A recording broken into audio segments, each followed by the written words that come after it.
The Wyoming Territory in 1873 was not a place for kindness. It was a place for survival. The land was high, dry, and lonesome, and it asked hard questions of anyone who dared to set foot on it. It did not care about your past, your education, or the softness of your hands. It only cared if you could endure. This is the place that waited for Helena Prescott. The stagecoach, a rattling box of misery and stale air, finally ground to a halt. The cessation of movement was almost more violent than the journey itself. For 3 weeks, Helena had been jolted, frozen, and starved, traveling from the green, orderly world of Illinois to this flat, brown expanse of nothing. The driver hauled the door open, letting in a blast of air so cold it felt like a slap. "End of the line, ma'am, Laramie." It was not the Laramie of civilized maps. It was a scar on the plains, a handful of raw lumber buildings huddled together against a wind that never seemed to stop. Helena gathered her dignity, what little remained of it, and stepped down, her legs stiff and numb, nearly buckled. She clutched her small leather satchel, the one thing she had kept by her side, its strap worn smooth by her gloved fingers. Inside were her teaching papers, a photograph of her parents, and the letter, the damning letter from the doctor in Chicago. She stood alone by the side of the mud-rutted road. The stagecoach driver tossed her heavy trunk onto the boardwalk with a thud that seemed to echo her own heart landing in her stomach. Then, with a crack of his whip and a curse, the coach was gone, leaving only a cloud of bitter dust. She was an island, a woman in a dark wool coat, too fine for this place but too modest for anywhere else. She saw them immediately. 2 women by the mercantile, their face chapped red by the wind, their calico dresses faded. They stopped talking to stare. Their whispers were audible, carried on the air like thistle. "Mail order." "Look at her coat. She won't last a month." "Too frail. Kate'll send her back before the thaw." Helena dropped her eyes, her face burning hot despite the cold. She felt the old, familiar shame rise up, thick and choking. She was used to being looked at, but not like this, not like a piece of faulty merchandise. A boy, no older than 10, with a face pinched from hunger or meanness, walked by. He looked her up and down, from her hat to her boots, and then he spat. The tobacco-laced saliva landed in the dust, just inches from the hem of her skirt. Helena flinched but did not move. She told herself she was a Prescott. She was a schoolteacher, but she was not anymore. She was a 30-year-old spinster from Illinois, a mail-order bride who had lied on her application. Not a lie, she corrected herself fiercely. An omission, a terrible, gaping omission. She waited. The letter of arrangement had said he would meet her, Mr. Jesse Cade. She scanned the road. There were men, yes, loud, rough men spilling out of the saloon, prospectors loading wagons. None of them looked like the steady, quiet farmer she had pictured. Then she saw him. He was not by the saloon. He was standing near the livery, half hidden in the shadow of the overhang. He had been watching her. He was tall, but not in a commanding way. He was tall like a fence post, weathered and lean. His hat was pulled low, casting his face in shadow, but she could see the wary set of his eyes. They were gray, like the sky before a snow. He did not move toward her. He waited for her to acknowledge him. Helena took a deep breath, the cold air searing her lungs. She picked up her satchel and took the few steps toward him. "Mr. Cade?" Her voice was thin, stolen by the wind. He touched the brim of his hat. It was not a greeting. It was an acknowledgement. "Ma'am." That was all. The silence stretched. He looked at her, then at her trunk, his hands. She noticed, were raw and scarred.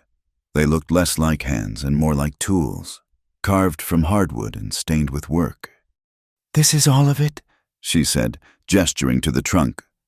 He nodded. Without another word, he moved past her. He did not offer to take her satchel. He lifted the heavy trunk as if it were a bag of feed, his muscles bunching under his worn sheepskin coat, and slung it into the back of a buckboard wagon. The wagon itself was as sparse as the man, just weathered wood and iron. He climbed onto the seat and took the reins. He did not help her up. Helena looked at the muddy street, at the whispering women who were still watching, and then at the high, unforgiving wagon seat. She put her satchel on the plank, placed one boot on the wheel hub, and hauled herself up. She settled herself, smoothing her skirts, her back rigid. He did not look at her. He clicked his tongue, and the two mules lurched forward. The town of Laramie, such as it was, vanished behind them in minutes. They rode into the teeth of the wind. If the town was desolate, the land beyond it was a raw, open wound. It was not empty. It was full of a vast, crushing emptiness. The sky was immense, a heavy sheet of pewter that pressed down on the brown grass. The wind howled, a high, thin sound like a mourning woman. Skeletal cottonwood trees huddled by the banks of creeks that were frozen solid, their ice a dull, milky white. Helena clutched her satchel in her lap, her gloved hands aching from the cold and the tension. She was a small, dark thing in a landscape that wanted to erase her. She had expected silence from this man, but his silence was a presence. It was heavier than any conversation. She tried to think of something to say, something about the journey, something about the arrangement, but the words died.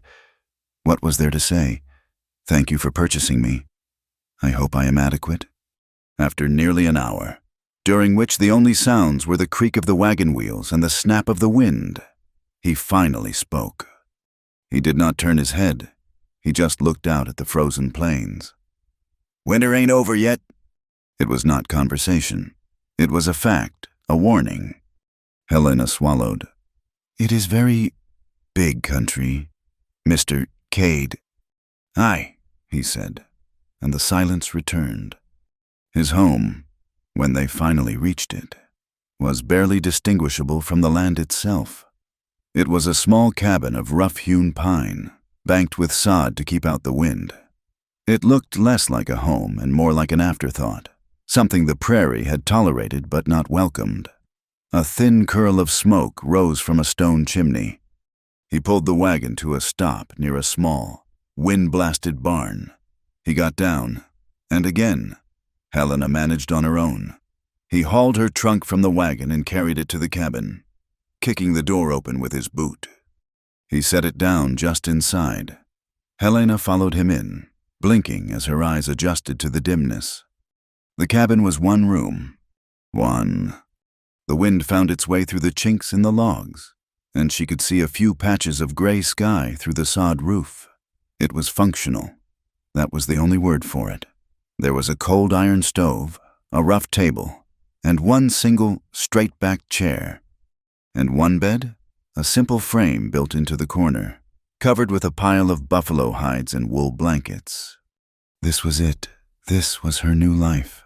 A small, dark box with a stranger. Helena's heart did not sink. It simply stopped. She felt a cold dread that was deeper than the winter outside. This was a mistake, a terrible, irreversible mistake. Jesse Cade paid her no mind. He moved to the stove, grabbed a piece of wood from the box beside it, and jammed it inside. He did not ask her to take off her coat. Helena stood by her trunk, feeling large and useless. She was a trespasser. You can put your things there, he said, gesturing with his chin toward a small set of shelves nailed to the wall. She did not move. The shame was back. But this time it was different. It was the shame of her secret. This man had paid for a wife. He had paid, she assumed, for a woman who could be a partner, a helper, a woman who could give him a family to fill this emptiness. And she could not? She looked at the one bed, at the single chair. She was a fraud. He turned, his eyes finally meeting hers in the dim light. They were wary. Yes, but also tired. Bone-tired. He was just a man trying to survive, and she was another burden he had just unpacked. I can sweep, Helena offered. Her voice was small. He looked at her gloves, then at her face. He gave a short, sharp nod. "Broom's by the door." She found it. It was a rough bundle of twigs tied to a stick. She took off her hat, her veil, and her coat, laying them neatly on her trunk. Then, in her dark wool dress, Helena Prescott, formerly the most respected teacher at the Illinois Academy for Young Women, began to sweep the dirt floor of a one-room shack in the middle of nowhere. She swept while he went out to tend to his stock. She swept until the floor was as clean as dirt could be. She unpacked her few belongings, placing her books on the shelf, her comb and brush by the small, cracked mirror. She put her parents' photograph on the shelf, too. They looked stiff and judgmental, staring out from their comfortable Illinois parlor. When he returned, the cabin was warmer. He brought with him the scent of hay and cold iron. He did not comment on her work. He moved to the stove and began to make supper. It was salt pork, sliced thick, and beans heated in the grease. He hacked off 2 pieces of heavy brown bread and set a tin plate in front of her on the table. He took the other plate and sat on the edge of the hearth, leaving her the one chair. They ate in silence. The only sounds were the scrape of forks on tin and the relentless scream of the wind. The pork was salty, the bread hard, but it was hot. It was the first hot food she'd had in a week. He finished first, wiping his plate clean with the last crust of bread. He drank black coffee from a tin mug. He looked at her, his gaze direct, unsettling. "Why'd you come west, ma'am?" he asked. His voice was low, rough, like stones grinding together. Helena's hand froze, her fork halfway to her mouth. The lie was there, the simple one, for a new start, for adventure. But the truth, the real truth, was bitter on her tongue. She lowered her fork. "There was nothing for me back east." It was the truth, just not all of it. Nothing, no fiancé, after Harold had learned of her condition. No family, now that her parents were gone. No future, in a town that saw her only as a tragic figure. The poor school teacher who had survived the carriage wreck but was left incomplete, broken. Jesse Cade watched her. He seemed to be listening to the words she wasn't saying. He waited a long moment, as if giving her the chance to say more. When she did not, he simply nodded. He did not press. He accepted her answer as her own. He took her plate when she was finished, scraped it, and set it in a bucket. "The outhouse is back of the barn," he said. "Take the lantern. Coyotes are bold this time of year." He unrolled a thick blanket and laid it on the floor, near the hearth. "I'll take the floor," he said. It was not an offer. It was a statement. "The bed is yours." Helena looked at the bed, his bed. "Mr. Cade, I cannot—" "I'll not argue with you, ma'am. I sleep by the fire most nights anyway. It's warmer." He turned his back to her, already pulling off his boots. She took the lantern, wrapped her shawl tight, and stepped out into the crushing cold. The wind hit her instantly, stealing her breath. She found the small, frozen outhouse, and it was there, in the frigid darkness, sitting on a plank of ice-cold wood, that the dam of her control finally broke. It was not a loud, dramatic weeping. It was a silent, desperate collapse. She shoved her wool scarf into her mouth to muffle the sounds. The sobs racked her body, shaking her so hard she thought she might break apart. She wept for the life she had lost. She wept for the children she would never hold, the small, warm weight of a baby in her arms. She wept for the humiliation of the journey, the whispers, the spitting, and she wept for this cold, silent man in the cabin. A man she had already deceived, a man who deserved a whole woman, not half of one. She cried until her eyes were dry and her throat was raw. She stayed out until the cold was so deep it numbed the grief, turning it into a simple, dull ache. When she returned, the cabin was dark, save for the orange glow of the embers in the stove. Jesse Cade was a long shape on the floor, already rolled in his blankets, his back to her. She did not know if he was asleep or just pretending to be. Helena undressed in the freezing air, shivering so violently she could barely undo her buttons. She slid into the bed, pulling the heavy, fur-lined hides over her. They smelled of him, of wood smoke, leather, and dust. She lay there, rigid as a corpse, staring into the darkness, and did not sleep. She must have drifted off, because she woke to the scrape of metal. It was morning. A weak, gray light filtered through the single, dirty window. Jesse was not on the floor. He was already dressed, standing by the hearth. He was building her a small fire. He had not lit the stove for cooking. He was kneeling, carefully arranging kindling in the stone fireplace, a place meant for warmth, not just function. He struck a match, and the small flames licked at the wood. He did not look at her. He did not say, "I heard you crying." He did not say, "Are you all right?" He just built the fire. Then he put on his hat, grabbed his rifle, and went out the door, leaving her alone with the quiet, growing warmth. Helena sat up. She looked at the small, thoughtful fire. It was the first truly kind gesture she had received in months. It was a piece of silence given form. He had heard her. She knew. He had heard her breakdown, and he had not shamed her for it. He had simply given her heat. She rose, dressed, and made coffee. That afternoon, the sky turned a sick, yellow-gray. The wind, which had been a constant scream, dropped to an eerie whisper. "Snow's coming," Jesse said, coming in from the barn. "A bad one." It hit within the hour. It was not a gentle snow. It was a horizontal blizzard, a wall of white that erased the world. The wind roared like a freight train, and the cabin grew dark, though it was only midday. For 3 days, they were trapped. The tiny cabin became their entire universe. The world shrank to the 4 log walls, the sound of the wind, and the presence of each other. They developed a rhythm, a careful dance of 2 people in a space meant for one. They shared meals, more beans, more salt pork, coffee boiled and reboiled. They rationed the firewood. And they talked, not of deep things, but of necessary things. She told him about Illinois, about the changing seasons, the green humidity of summer, the smell of cornfields after a rain. She talked about teaching, about the satisfaction of watching a child learn to sound out a word. She talked about books. He listened. He was a good listener. He sat, mending a piece of tack, his head bent, his rough hands working with surprising precision. He told her about the land. He spoke of the spring thaw, how the creeks would run wild. He told her how to spot a blizzard line, how to tell the difference between a wolf track and a dog track.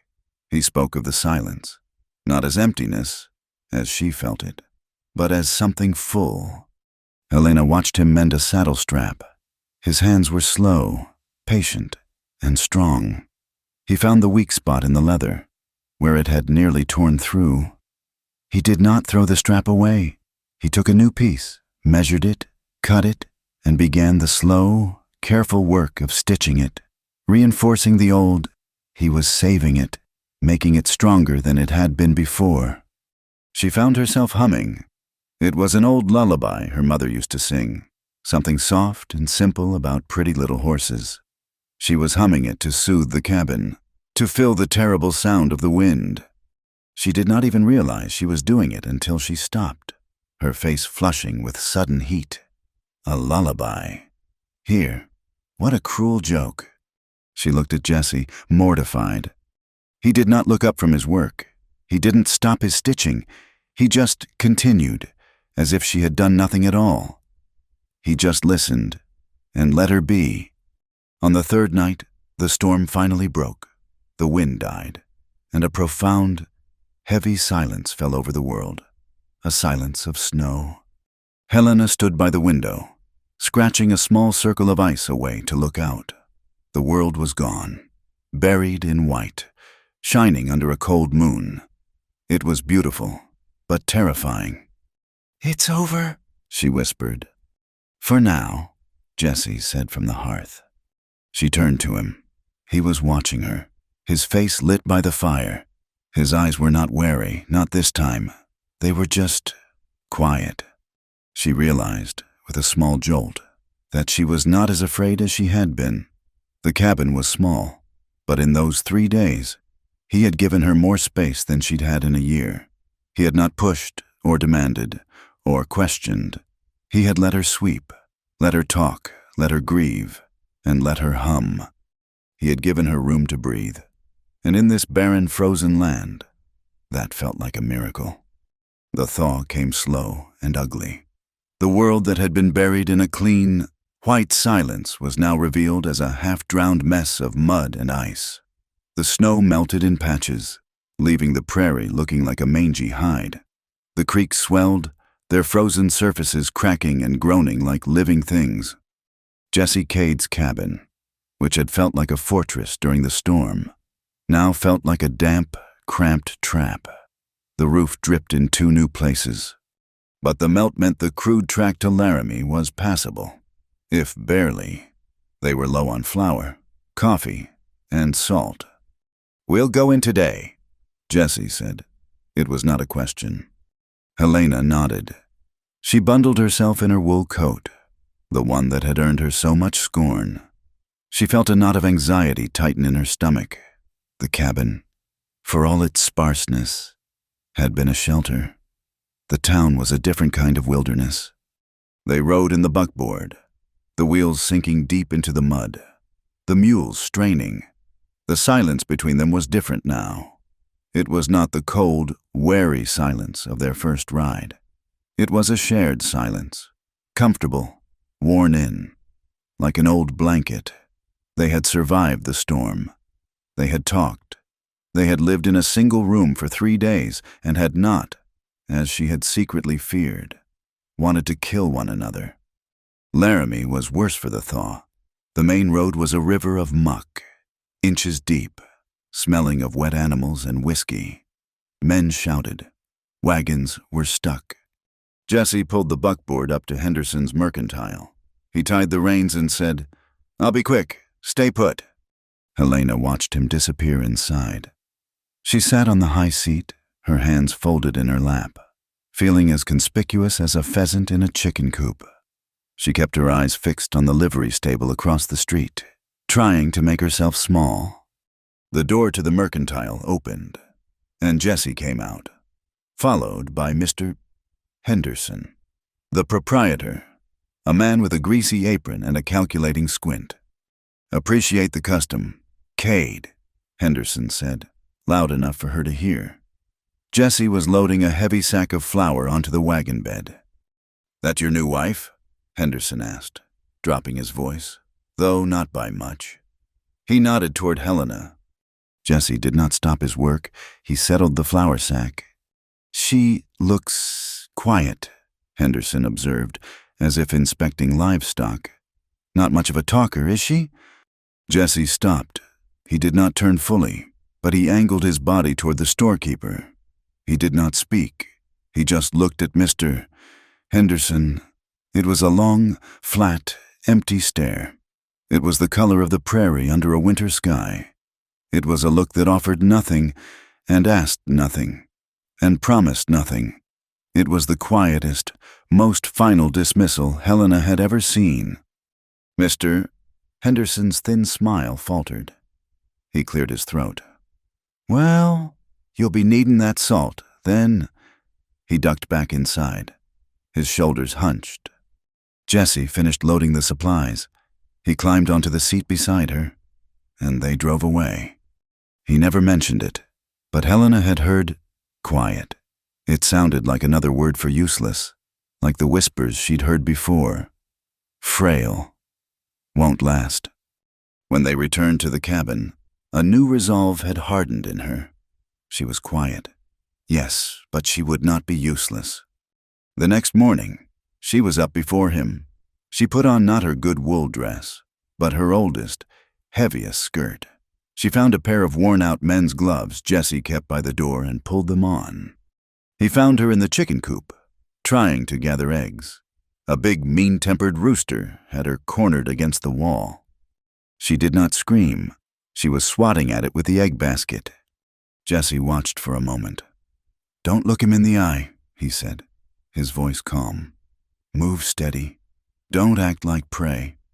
He stepped in, grabbed the rooster by the neck with one practiced hand, and tossed it squawking out the door. Helena was breathing hard, her face red. "I was managing—" "Aye," he said. He pointed. "You missed one." She offered to help on the ranch every day after that. She fed the chickens. She learned to break the ice on the water trough, hauling buckets from the half-frozen creek until her shoulders screamed in protest.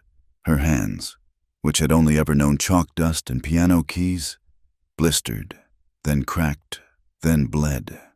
She soaked them in salt water at night, biting her lip against the sting. Jesse taught her. He taught her slowly, patiently. He never raised his voice, and he never criticized. He just showed her. When she struggled to chop kindling, the axe glancing off the wood, he came and stood behind her. He did not take the axe from her. He put his scarred hands over her gloved ones, guiding the swing. "Let the weight do the work," he murmured, his voice close to her ear. "Don't fight it." The wood split with a clean thwack. She could feel the warmth of his chest against her back. It was the first time they had truly touched. She stiffened. He stepped back immediately, as if he, too, had been burned. "Like that," he said, his voice flat again. But she had learned, and she was earning her keep. She was no longer just the quiet woman in the fine coat. She was the woman who swept and cooked and chopped and hauled. She felt building a fragile kind of worth. Then Sarah Mullen came by. The Mullens had the nearest homestead, 5 miles east. Sarah was a thin, exhausted-looking woman with kind eyes and 4 children. She rode over one afternoon, her 6-year-old daughter, Addie, riding behind her on the horse. "Just came to see if you folks made it through the storm," Sarah said, accepting a cup of coffee. "And to meet the missus." Helena found herself starving for female company. They talked of the cold, of the price of flour. It felt almost normal. Addie, a bold, freckle-faced child, was inspecting Helena with open curiosity. While her mother was describing a problem with her cow, Addie walked right up to Helena. "My mama says you're Mr. Cade's new wife," the girl said, her voice high and clear in the small cabin. Helena smiled. "I am." "Are you gonna have babies soon?" Addie asked. "I like babies. We got a new one, but he cries all the time." The coffee cup in Helena's hand rattled against the saucer.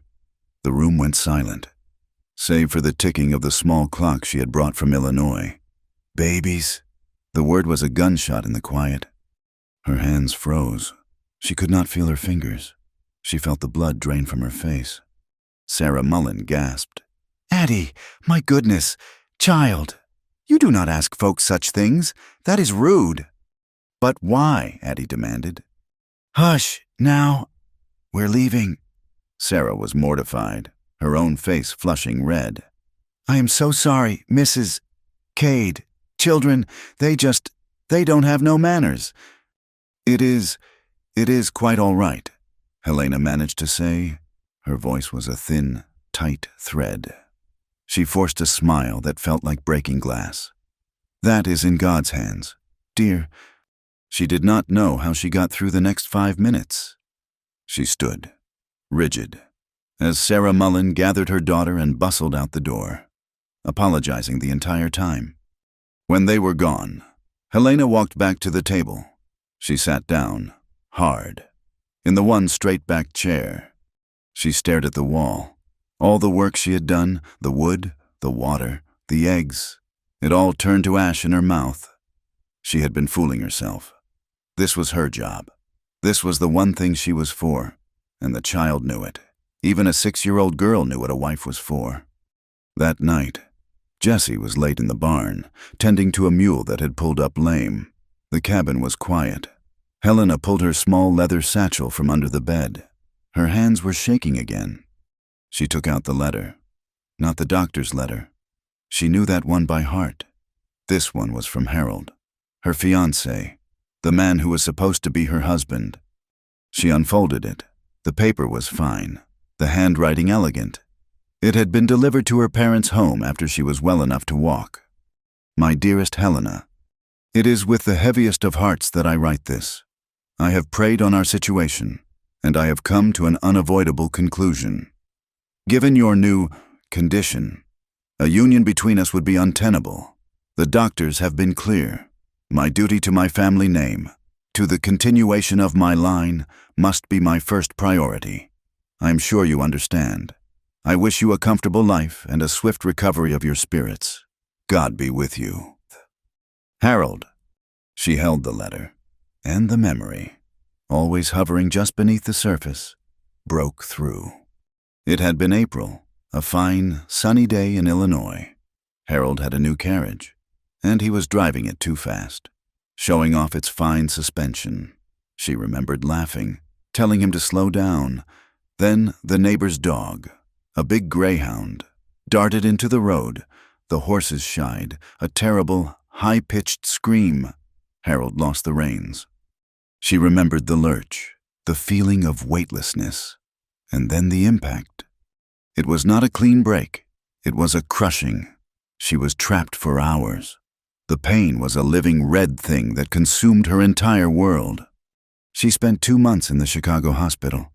When the worst of the pain had subsided, Dr. Elias Thorne, a kind man with sad eyes, had come to sit by her bed. "You are a very fortunate young woman, Miss Prescott," he had said, his voice gentle. "You will walk again. It will take time, but you will recover most of your strength." She had cried with relief. "But," he said, and the world stopped. The nature of the injury, the pelvis, was extensively damaged. We did what we could, of course, but the internal trauma, the scarring, I must be frank with you. As your physician, he looked at his hands, carrying a child to term, it is not a possibility for you. The body simply will not allow it. I am sorry, Miss Prescott. Truly, you must prepare yourself for a life without that. A life without that. Harold's reaction had been swift. First, polite concern, then a growing distance, and finally, the letter. In that moment, she had ceased to be Helena Prescott, the bright, educated schoolteacher. She became a condition, a ruined woman, damaged goods. Now, in the cabin, she looked at Harold's letter. It was the voice of her old life, the voice that had pronounced her a failure. She stood up. She walked to the iron stove and opened the hatch. The fire inside was burning hot. She fed the letter to the flames. She watched the elegant handwriting curl and blacken. Untenable. My duty, condition. The words vanished into ash. It was not a victory. It was a burial.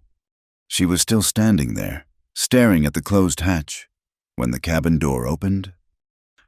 Jesse came in, bringing the smell of cold and hay. He stopped just inside the door, stamping the mud from his boots. He was quiet, but he was a man who noticed things. He noticed the way she was standing, rigid and staring. He noticed the tracks of the tears on her face, visible in the lamplight. She had been crying, and she had not even known it. She wiped her cheeks, fast, her hands streaked with soot from the stove. She turned away from him, busying herself with a pot that did not need tending. "The mule?" she asked, her voice thick. He stopped, his hand halfway to unbuttoning his coat. He saw it all. The desperate haste of her movement, the stiff, proud set of her back, the thickness in her voice. The old Jesse, the one who had met her at the stagecoach, would have said nothing, would have ignored it. But this Jesse, the one who had sat through a storm with her, knew better. He did not ask. He did not say, "What is wrong?" He did not cross the room. He knew, instinctively, that comfort from him would feel like an accusation. It would shame her. So he gave her the only thing he had. He gave her space. He finished unbuttoning his coat, but he did it slowly. He walked to the water bucket by the door. "Bucket's low," he said, his voice just as flat as ever. "I'll fetch more from the creek." He picked up the empty bucket and went back out into the night, leaving her alone. Helena stood, her hand on the cold pot, and listened to his boots fade. He knew. He had seen her, and he had left. He had given her 5 minutes to compose herself. He had not demanded an explanation. He had not pried at her grief. He had seen her broken, and he had simply turned away to give her privacy. She began to fall for him in that moment. She began to fall for his silence, because she finally understood it. It was not cold or empty. It was spacious. It was a wide-open place where he was letting her be, exactly as she was. When he returned, she had washed her face. The cabin was quiet. The tension between them changed. It was no longer the tension of two strangers. It was something else, something sharp and humming. He still slept on the floor by the hearth. She still slept in the bed, but the distance between them felt charged. One night, the temperature dropped again, a hard, late frost. Helena lay in the bed, her back to the room, listening to the wind. She heard him unroll his bedroll, but he did not lay it in his usual spot. He laid it closer, not right next to the bed, but 2 or 3 feet nearer, in the small space between the bed and the hearth. She heard him lie down, the rustle of the blankets. He was so close now. She could hear the quiet rhythm of his breathing. She lay perfectly still, her own breath caught in her chest. She was intensely aware of him. She could feel the heat of his body in the small, cold room. They were 2 feet apart, but they had never been further. They did not touch. They did not speak of it. But the air was thick with the things they were not saying, the distance they were not crossing. A few days later, he was out checking his fence lines, a task that would take all day. Helena decided to clean the cabin, a deep, thorough cleaning. She was dusting the high shelves, the ones she usually could not reach. On the very top shelf, tucked in the back, was a small, carved wooden box. It was older than Jesse's things, probably his mother's. She took it down to dust it. It was light. She opened it. Inside, wrapped in a piece of faded yellow cloth, was a pair of baby shoes. They were tiny, made of the softest deer hide, tanned to the color of cream, and they were stitched with small, careful, even stitches. She recognized the stitching. It was the same as the mended saddle strap. Jesse had made these. Helena sat down on the chair, the tiny shoes in her hand. This silent man, who seemed to want nothing, who lived with 1 chair and 1 bed. He had sat at some point and stitched these. Who were they for? A wife he had lost? A child who had never drawn breath? A cold, sickening wave of guilt washed over her. This was what he wanted. This was the secret he kept on the high shelf. This was the family she could not give him. This was the true, deep nature of her lie. Her hands shook. She wrapped the shoes back in the cloth, placed them in the box, and put the box back on the shelf. Exactly as she had found it. She was too afraid to ask. It was his grief, and it was too close to her own. That Sunday, the circuit preacher, Preacher Barnes, was in Laramie. The weather was clear, and Jesse asked her if she wanted to go. "Folks'll expect to see us." She said yes. She put on her best dress, the dark blue wool, and her hat with the veil. She needed to feel like a civilized woman, not a ranch hand. The church was held in the saloon, the only building in town large enough to hold 30 people.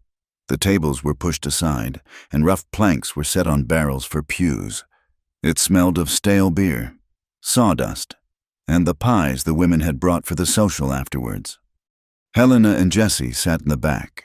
The preacher spoke of duty, of the hardships of Job, of enduring the trials God set before them. Helena felt the eyes of the town on her back. She was the new wife, the mail-order bride, the quiet one. After the sermon, the women gathered by the pie table, exchanging gossip and recipes. Helena stood awkwardly, holding a cup of weak coffee. Sarah Mullen gave her a brief, nervous smile, but was quickly pulled away. Then Helena heard the voice. It was Mrs. Davies, the storekeeper's wife, a woman with a sharp nose and discontented eyes. She was speaking to another woman, but she was speaking loudly, loud enough to be heard. "It's a hard life out here," Mrs. Davies declared, cutting a piece of pie. "A man needs a partner, a good, strong wife to work the land and build a family." She paused, and Helena felt her gaze. "And some men," Mrs. Davies continued, her voice dripping with false pity. "Well, some men just get themselves a useless bride with an empty womb. Awful pretty, maybe, but pointless as a painted doll. Useless bride, empty womb." The words hit Helena like a physical blow. The saloon, the smell of coffee, the sound of the preacher talking to Jesse, it all faded. All she could hear were those words, echoing in the sudden roaring silence of her mind. Empty womb. The coffee cup rattled in her hand. She put it down on the table, her movements stiff, robotic. She could feel every eye on her. She was a fraud. She was a painted doll. She turned. She did not run. She walked, stiff-backed, her head held high. She walked out of the saloon, past the men, past Jesse, who had started to turn at the sudden silence. She walked out into the cold, bright, unforestallable sunlight, and she did not stop until she reached the buckboard, where she clung to the side, her knuckles white, breathing as if she had just been pulled from underwater. Jesse Cade came out of that saloon about a minute after she did. He did not say a word. He did not look at her, not at first. He just moved to the mules and began checking their harnesses, his movements short and angry. Helena stood by the wagon, her back to the saloon, her hands gripping the wooden sideboard so hard her knuckles were white. She felt exposed, as if her skin had been peeled off.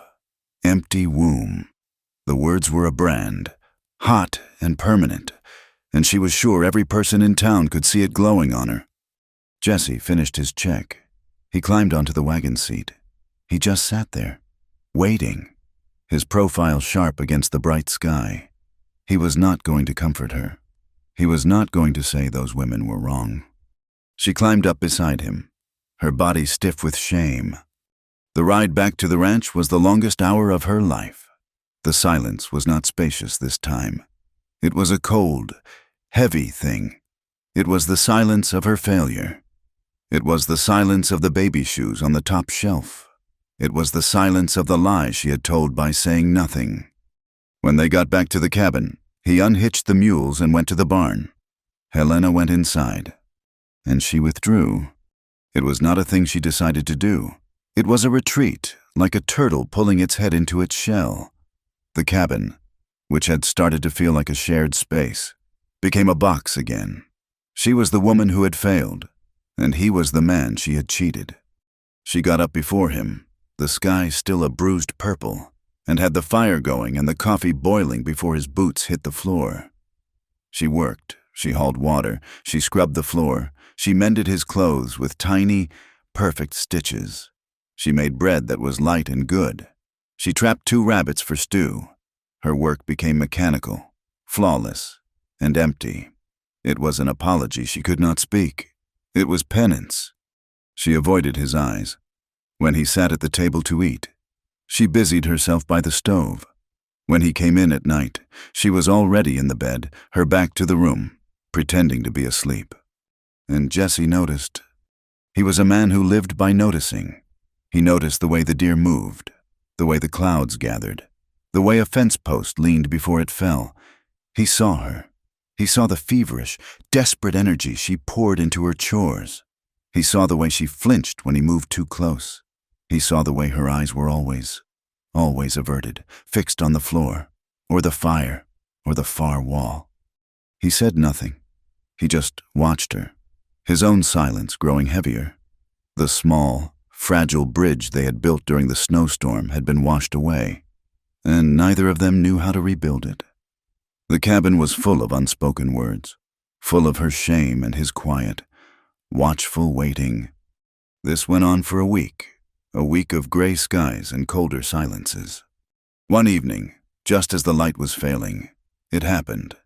Jesse was in the barn. Helena was inside, kneading bread for the next day, her arms aching. The sound was not a bark. It was a high, thin scream of terror and pain, followed by a low, guttural snarl. Helena's head snapped up. Scout, Jesse's dog, a quiet, scarred creature, half shepherd, half something wild, who mirrored Jesse in his wary, silent nature. Helena was out the door before she even thought, grabbing the lantern as she went. The air was cold, and she could hear a terrible, violent struggle coming from the edge of the trees, near the chicken coop. She raised the lantern. In its yellow, bobbing light, she saw it. A gray wolf, lean and hungry from the long winter, had Scout by the neck.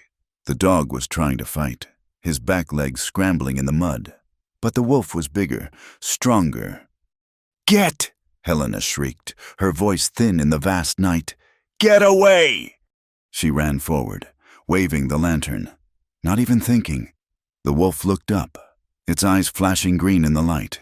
It snarled, blood and fur dripping from its muzzle.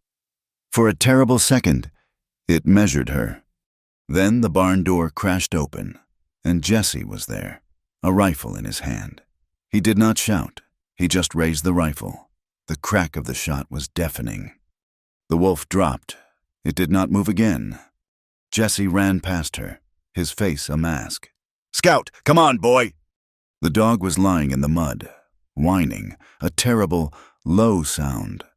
Jesse knelt, his hands gentle. "Helena, the lantern. Bring it close." She did. And she saw the wound. The wolf's teeth had torn a long, gaping gash in the dog's shoulder and neck. It was dark, and it was pumping. "He's bleeding bad," Jesse said, his voice tight. He ripped off his own neckerchief and pressed it to the wound. "Inside, get my stitching kit. On the shelf, the small leather box, and the whiskey." Helena ran. She did not stumble. She grabbed the kit, the bottle. She brought blankets. He carried the dog inside and laid him on the floor by the fire. Scout was whimpering, his body trembling. "Hold him," Jesse said. "Hold him steady. He might bite." Helena knelt. She put her hands on the dog, on the uninjured side. "It's all right, boy," she whispered, her voice shaking. "It's all right." Jesse cleaned the wound with whiskey. The dog yelped, a sharp, awful sound. "Hold him," Jesse commanded. He threaded the needle. His big, rough hands were surgeon steady, but he could not hold the dog, hold the skin together, and stitch at the same time. "I need you to hold this closed," he said, looking at her. His eyes were not asking. They were telling. "Hold the flaps of skin together, tight. Do not let go, no matter what." Helena looked at the wound. She looked at the blood covering Jesse's hands, covering the floor. She felt the bile rise in her throat. She was a school teacher. She read books. She fainted at the sight of her own blood. "Helena, now?" She took a deep breath. She put her hands into the warmth, into the blood. She pinched the edges of the torn flesh together, her own stomach heaving. The dog screamed. "Hold it," Jesse said, his voice low and calm. He pushed the needle through. Her hands were shaking. They shook so hard she was afraid she would make him miss, make it worse. But she did not let go. She held the wound closed, her knuckles white, tears of sheer terror and nausea streaming down her face. She held on as Jesse put in one stitch, then another, then another. His movements were quick, efficient, and clean. It took 10 minutes. It felt like 10 years. When he was done, he tied the knot and cut the thread. He bandaged the wound with a clean rag. Scout was quiet now, just breathing in short, shallow pants. Helena let go. She sat back on her heels, her hands covered in drying blood. She was shaking from head to foot. Jesse stroked the dog's head, his touch gentle. He did not look at her. He just said, his voice rough. That was brave. And that was what broke her. Not the gossip, not the silence, not the wound. It was those 3 words. That was brave. He had seen her. He had seen her shaking and terrified and weeping. And he had called her brave. A sob tore out of her throat. It was not a quiet cry, muffled in a scarf. It was a loud, ugly, animal sound of grief. It was the sound of a dam that had held back a lifetime of shame, breaking all at once. "Helena?" Jessie looked up, alarmed. "I am not," she wept, the words tumbling out, choking her. "I am not brave. I am a liar. I am a fraud." She scrambled to her feet, backing away from him, wiping her bloody hands on her apron. "You do not understand. You bought me. You paid for a wife." "Helena, stop." He stood up, but he did not move toward her. "No, you have to know. You have to know what you got, what you did not get." She was hysterical, pointing from him to the bed, to the empty room. "I heard your storekeeper. I heard that woman in the church. They are right. They are right." She finally said it, the words she had held in her heart like a stone. "I can't have a family." She screamed the word, family. It echoed in the small, silent cabin. Her voice broke. She sank down onto the floor, pulling her knees to her chest, her whole body racked with sobs.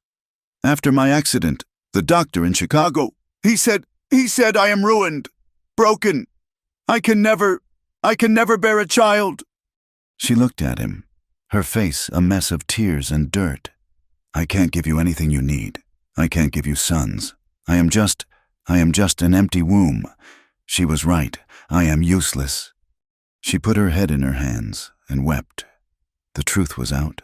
It was a dead thing in the middle of the room, lying next to the wounded dog. Jesse stood. He did not move. He just watched her. The silence in the cabin was absolute, broken only by her ragged crying and the quiet crackle of the fire. She cried until she had no tears left, until her throat was raw. She waited for him to speak. She waited for the anger, the rejection, for him to tell her to pack her trunk, to call her the liar she was. He did not speak for a long time. He turned, walked to the stove, and poured a cup of coffee. He brought it over. He did not hand it to her. He set it on the floor beside her. He sat down, not beside her, but a few feet away, on the hearth. He leaned his forearms on his knees. He looked into the fire. When he finally spoke, his voice was quiet, so quiet she almost missed it. "You're here," he said. She looked up, confused, her breath hitching. He turned his head and looked at her. His gray eyes were clear. There was no anger in them, no pity, just a fact. "You're here," he said again.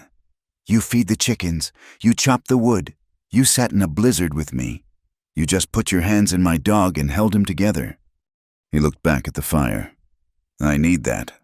She stared at him, uncomprehending. "But the shoes, the baby shoes, on the shelf? I saw them.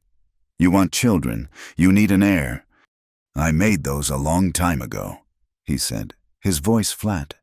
"For a woman who ran off with a gambler from Cheyenne. I don't need an heir, I need a partner." He was silent again. He did not touch her. He did not try to comfort her. He just sat. He sat beside her, on the floor of their cabin, with the wounded dog breathing at their feet. He sat there for an hour, maybe more. The fire burned down. The cabin grew cold. Slowly. The shaking in her body subsided. The shame was still there, a dull, heavy ache, but it was not killing her anymore. He knew the worst, the most broken thing about her. And he had not left. He had not called her brave. He had told her she was needed. After a long while, she reached for the coffee. It was lukewarm, but she drank it. Her shoulder, where she leaned against the log wall, was almost, but not quite, touching his. She could feel the heat coming off his body. It was an anchor. The town, of course, did not let it go. Mrs. Davies's words had taken root. When they rode in for supplies the next week, the whispers were louder. The women in the mercantile looked away from her. One man made a crude joke to Jessie about firing a blank, that Jessie simply stared down until the man paled and walked away. The next Sunday, Preacher Barnes was back. Helena did not want to go. "We'll go," Jessie said. It was not a request. They sat in the back, just as before. The saloon was full. Preacher Barnes, a man who believed in hellfire and public sin, got up. He was preaching on the book of Genesis, on "Be fruitful and multiply." His eyes swept the room. God's greatest commandment to a woman is to be a helpmeet to her man, to bring forth children in his name. A woman who denies this, a woman who is barren. She is a shame to her husband and a disappointment to the Lord. Helena froze. She could feel the blood drain from her face. This was not an insinuation. This was an execution. Every head in the room was turned, looking at her and Jessie.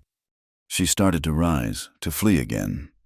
But Jessie's hand shot out and clamped down on her wrist. Not hard, but firm. "Stay." He stood up.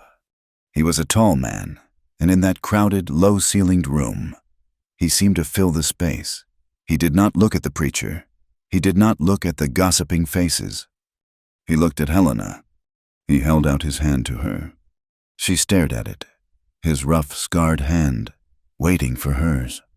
Slowly, shaking, she placed her gloved hand in his. He wrapped his fingers around it, a grip that was pure possession. And in the middle of the sermon, in front of the entire town, Jessie Cade turned, and still holding her hand, he walked his wife out of the church. He did not let go until they were at the wagon. He helped her up onto the seat. But he did not head for home.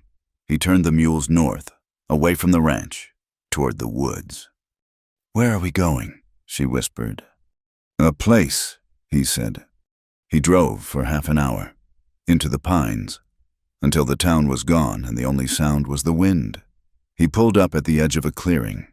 In the center was a small lake, still frozen solid, its ice catching the pale afternoon light. It was beautiful. He got down and walked to the edge. She followed him. "My sister, Clara," he said, his voice soft. He was not looking at her. He was looking at the ice. "She was older than me, by 2 years. When I was a boy, she taught me to skate here. We had one pair of skates. We'd take turns." Helena watched his face. He was 1,000 miles away. She was like you, a bit. She liked books. She sang. She was soft. This place wasn't built for soft people." He picked up a stone and tossed it. It skittered across the ice. "When I was 10, she got the fever, the lung fever. It was a bad winter. She was sick for a month. My PA, he said it was a weakness. He said she was not trying hard enough." His jaw tightened. "She died in March, just before the thaw. I was holding her hand. She was so thin." He turned to Helena, and his eyes were raw. It was the first time she had ever seen pain in them. "I came here," he whispered. "I sat here for 2 days. I didn't want to go back. I hated him. I hated this land for taking her." He had never spoken of himself. Not like this. He had taken her confession of shame, and he was giving her his grief. He was making them even. Helena felt tears well in her eyes. Not for herself, for him, for the 10-year-old boy sitting alone by a frozen lake. She stepped toward him, and she did something she had never dared to do. She took his hand, not the hand he offered, the one that was clenched by his side. She uncurled his fingers and laced her own, smaller, gloved ones through his. He looked down at their joined hands, surprised. Then he squeezed, tightly. They stood there for a long time, looking at the ice, sharing a loss that was 30 years old and one that was brand new. That night, They ate supper in their usual quiet, but it was not an empty quiet. It was a shared one. When it was time for bed, Helena went to the bed. Jesse unrolled his blankets by the hearth, as he always did. He was about to lie down when she spoke. "Jesse." He stopped. "The floor is cold," she said, her voice small, her back to him. And the dog. He needs the warmth from the fire more than you do." It was the only excuse she could find. He was silent for a moment. He looked at the wounded dog, now sleeping on a blanket by the hearth. He looked at the bed. He did not say anything. He rolled up his blankets. He walked to the bed. Helena was lying on the very edge, her body rigid. He lay down on the other edge, on top of the covers, still in his undershirt. The bed was small. There was perhaps a foot of space between them, but it felt like a canyon. The cabin was dark. She could hear him breathing. It was the loudest sound in the world. He was so close. She could feel the heat of him, the sheer size of him. She lay there, her heart pounding, every nerve in her body aware of the man lying next to her. They did not touch, not yet, but they were in the same bed. Spring did not arrive gently. It came with a great, sucking sigh as the land finally let go of the ice. The world, which had been frozen solid, turned to mud. The mud was deep, thick, and greedy. It pulled at boots, sucked at wagon wheels, and made every step a labor. But it was not snow. It was the smell of damp earth, of life returning. The creek roared. No longer a silent strip of ice, but a churning, angry brown river. The skeletal cottonwoods began to show a faint green haze. Inside the cabin, the change was just as slow, just as profound. Helena and Jesse had been sharing the bed for 2 weeks. It was a space governed by a fierce, unspoken set of rules. He still lay on top of the covers. She still lay beneath them. They kept a careful, chaste distance between their bodies. But the nights were less cold. His presence was a solid, warm line in the darkness. She no longer lay awake, rigid with fear. She slept. She woke in the mornings to find him already gone, or just rising, pulling his boots on by the fire. They were a married couple, in all the ways that mattered to the land. They worked as a team. The spring meant planting. Jesse had a small, fallow field he had not worked in 2 years. Now, he set about breaking it. Helena worked beside him. It was brutal, back-breaking labor. She followed the plow, pulling rocks from the dark, wet soil, her hands raw, her back screaming, but she did not complain. Every rock she threw aside felt like a piece of her old life being discarded. He was building something. 2, on the west side of the cabin, he had laid a new foundation of stone. He was adding a room. "What is it for?" she had asked, watching him set the first logs. He sighted down a beam. His eyes squinted. Just a room? For books or quiet? A room for her. He was adding to the cabin, making it larger, making space for her. He was not just tolerating her presence. He was building it into the structure of his home. The work gave them a new rhythm. They were tired at night, a deep, satisfying ache in their bones. They ate supper, they spoke of the planting, of the weather, and they went to bed. The foot of space between them in the bed had shrunk to inches. Sometimes, in the night, her hand, lying on the coverlet, would brush his arm. Neither of them would pull away. The town had not forgotten them. When they went for supplies, the whispers were still there. But Jesse's public defiance of the preacher had changed the nature of the gossip. It was less pitying, more watchful. Jesse Cade had drawn a line in the dirt. He had chosen his useless wife over God's own representative. It was a scandal, but it was a scandal backed by a quiet, dangerous man. Helena, for her part, held her head high. She had confessed her deepest shame to her husband, and he had not rejected her. He had, instead, walked her out of a church. She did not know what this thing between them was, but she knew it was real, and it was hers. The world felt, for the first time, like it might hold a future. That future and the past she was trying to bury collided on a Tuesday in late May. A man rode into Laramie. He was not a cowboy. He was not a prospector. He wore a fine Eastern suit, now stained with travel, and he rode a fine horse, not a prairie mule. He looked lost, angry, and disgusted by the mud on his polished boots. His name was Harold Vincent. He asked at the livery stable, then the mercantile, for Mrs. Helena Cade, formerly Miss Helena Prescott. Mr. Henderson, the proprietor, was only too happy to give him directions to the Cade Ranch. Gossip was as good as currency. Helena was outside, hanging laundry on a line Jesse had strung between the cabin and a cottonwood tree. Scout, his shoulder now scarred but fully healed, lay in a patch of sunlight at her feet. She was humming, the same lullaby she had hummed during the storm. She was not ashamed of it now. It was just a tune. She saw the rider coming. She did not recognize him at first. A stranger, coming to the ranch, was a rare and often dangerous thing.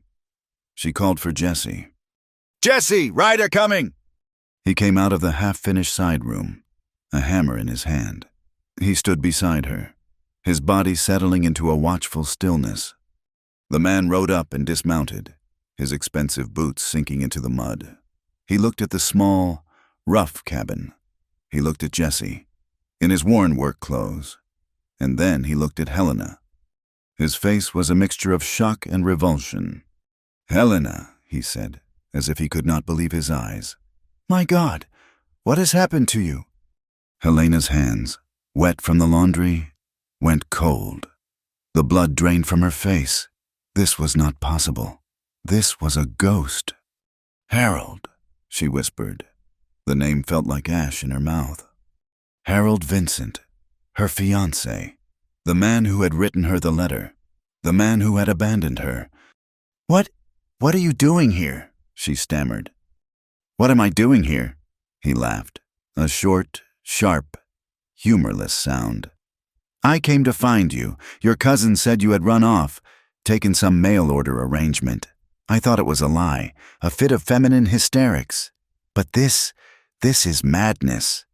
Living in a mud hut with him?" He gestured toward Jesse with a flick of his wrist. Jesse had not moved. He just stood there, hammer in hand, watching. His eyes were flat and gray. "He is my husband, Harold," Helena said, her voice shaking but finding a thread of steel. "Your husband?" Harold sneered. "Do not be absurd. You cannot be a wife. Helena, we both know that. You are a ward. This man is your keeper. Is that it? Did you tell him? Did you tell this farmer what you are? What is wrong with you?" "That's enough," Jesse said. His voice was low, a rumble. Harold turned on him, his Eastern confidence returning. He saw a rustic, a peasant. "And you? What did she promise you? A fine, educated woman from the East. Did she tell you she was damaged goods? Did she tell you she is a barren woman, a ruined woman?" "Ruined woman," the words echoed. "Useless bride, empty womb." But this was worse. This was Harold. This was the man who had claimed to love her, who had abandoned her in her hospital bed. He had crossed a continent to come here and throw her failure in her husband's face. Helena felt the world tilt. She felt the familiar, drowning shame rise up, so thick and hot she could not breathe. "You've said your piece," Jesse said. He took a step forward. "Get on your horse, and you ride." "I will not be ordered by you. You clodhopper!" Harold spat, his face red with fury. "I came to take Helena home, back to civilization, where she can be cared for. She is a sick woman." "She's not sick," Jesse said, "and she is home."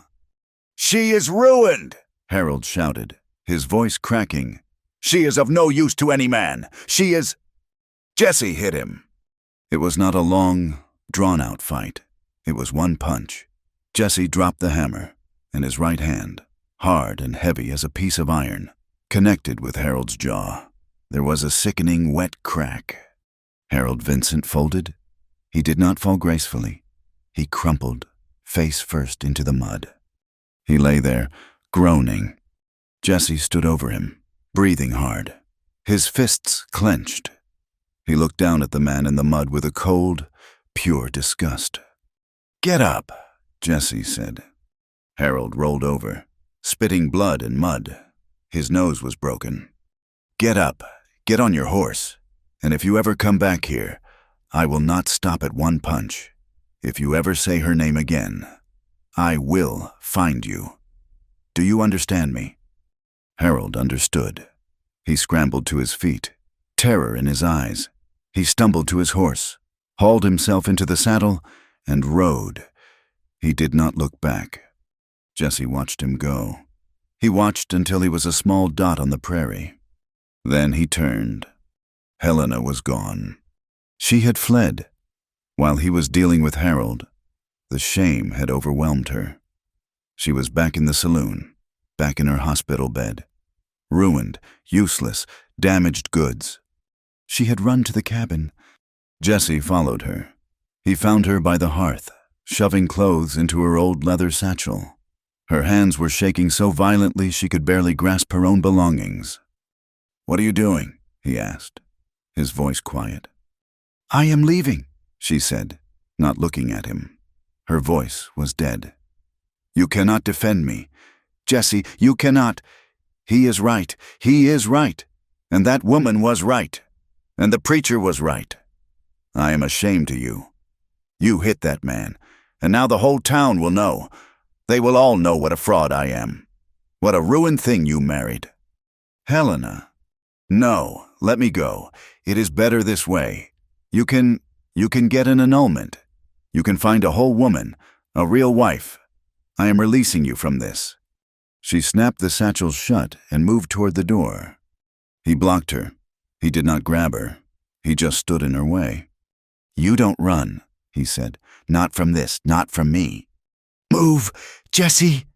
She wept, tears streaming down her face.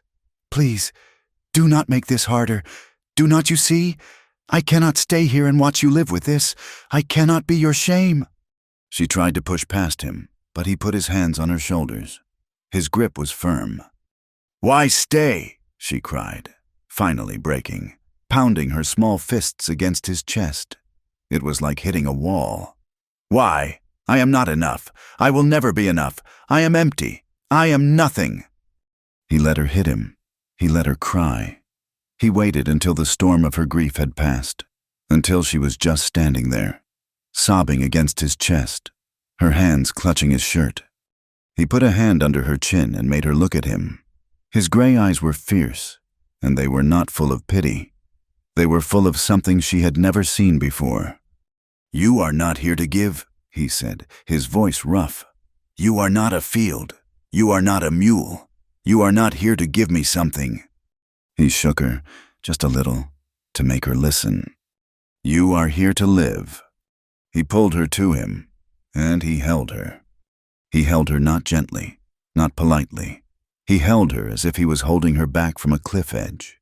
He held her as if she was the only solid thing in the world. His arms were tight around her, crushing the air from her, and she clung to him, her face buried in his smoke and wood-scented shirt. "You are not broken," he whispered into her hair. "You are not ruined. You are here, and you are mine." He did not let her go. He lifted her. She was light in his arms. He carried her the 2 steps to the bed and laid her down. And they made love. It was not a storm. It was not a grand passion. It was quiet. It was slow. It was like building something sacred from broken stone.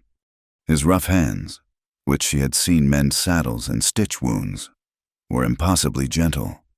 He touched her face, her hair, her shoulders, as if he were memorizing her. He looked at her. He saw her, and in his eyes, she was not a fraud. She was not empty. She was Helena. When he finally moved over her, it was a homecoming. It was a promise. It was 2 quiet, broken people finding a way to be whole. together. It was the silence between them finally being filled, not with words, but with a new, profound truth. Afterward, she lay with her head on his chest.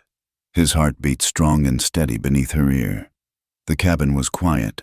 The sun was setting, filling the small room with a warm, golden light.